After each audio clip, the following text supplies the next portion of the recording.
Every woodworker knows sanding is the go-to method for a smooth, flawless surface before finishing. But what if instead of sanding, you burn the wood? Could fire really replace sandpaper, or is it just a dangerous and risky shortcut? Today we're going to test it out and see exactly what happens when you burn wood instead of sanding it. I've got two identical boards cut from the very same piece of pine.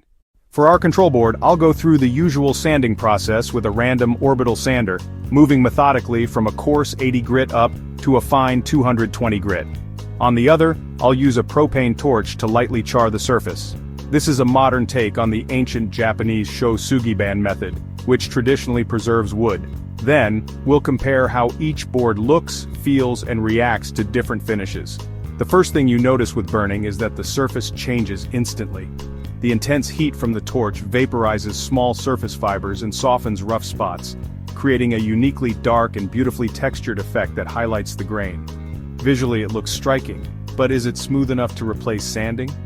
Running my hand across the board, you can definitely still feel the raised grain and some subtle uneven spots.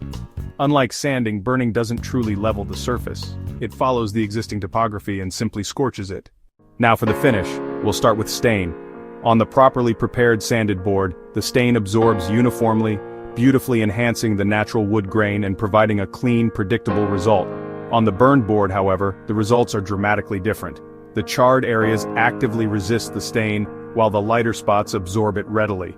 This creates a bold, high-contrast effect that looks more like a piece of rustic art than a traditionally smooth finish. It's an interesting aesthetic, but it's a world away from the finish you get with sanding. Next, let's try a protective clear coat. On the sanded board, it flows on smoothly, creating that silky, professional look we aim for. On the burned board, the clear coat locks in the rough texture. The finish actually exaggerates every single ridge and uneven area. Again, it looks unique, but it doesn't give you the flawless, durable surface that proper sanding provides.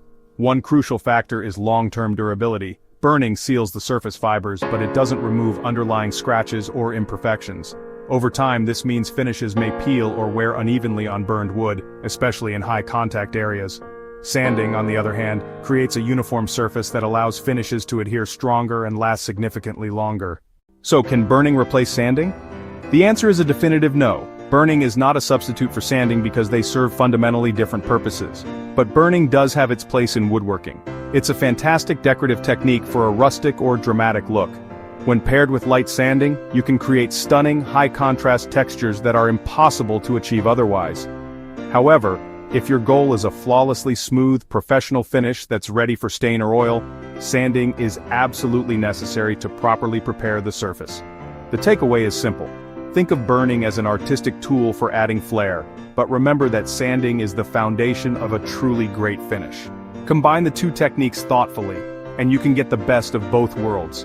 Unique textures with a refined, polished final look.